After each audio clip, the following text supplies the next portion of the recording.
तर कसं आहे पब्लिक, मी तुमचा मित्र ब्लॉगर विघ्नेश तुमचं स्वागत करतो आपल्या नवीन ब्लॉगमध्ये. तर मित्रांनो, आपल्या बहिणीला जायचं होतं देवाला घेऊन, कारण त्यांचं गाव कोरेगाव आहे. कोरेगावमध्ये त्यांचे बरेचसे ग्रामदैवत आणि कुलदैवत आहेत. मग त्याच्यासाठी आपल्याला जायचं होतं देऊरला, कारण देऊरवरूनच काका आणि दादा आपल्याला भेटणार होते. मग काय आपण निघालो बघा देऊरच्या दिशेने. दिदीला म्हणलं सरकारी दवाखान्याचा व्हिडिओ घेऊन, तेवढ्यात काय बघा पोचलो देऊरला पोचलो तर दादा आणि काका येऊन बसलेलं. मग काय आपण बसलो आणि मग काय काकांनी आपल्याला लस्सी सांगितली.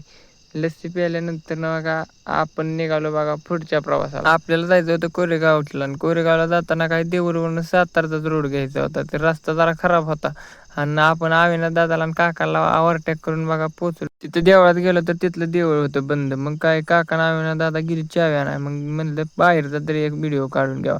बाहेरचा व्हिडिओ काढून घेतला, मस्तपैकी कडेनं आंब्याची झाडं लावलेली बघा. आणि मग काय चावी घेऊन आल्यानंतर गेलो बघा देवळात. देवळ म्हणजे बाहेरनं सगळं सिमेंटचं होतं आणि आतमधनंच मेन देवळ मुख्य दगडाचं होतं.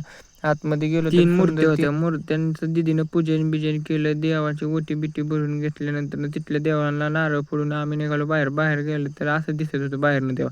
मग काय आम्ही निघालो बघा पुढच्या प्रवासाला.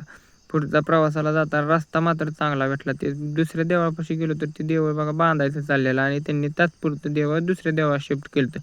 मग काय तिथल्या देवाची पूजा बिजा करून मग काय तिथल्या देवाला नारळ फोडून घेतला. तिथल्या देवाला नारळ फोडून घेतल्यानंतर गेलो दुसऱ्या देवळात. दुसरं देवळ म्हणजे असं होतं, इथल्या पण देवाचं दर्शन बिर्शन घेतल्यानंतर बघा मी पहिल्यांदा काम करून घेतलं, म्हणजे घेतलं नारळ फोडून. नारळ मात्र सगळ्या देवांना फोडायचा होता बघा. नारळ बिरळ फोडून मस्तपैकी देवाच्या आतल्या साईडला म्हणजे गाभाऱ्यात गेलो, देवाचं दर्शन घेतलं.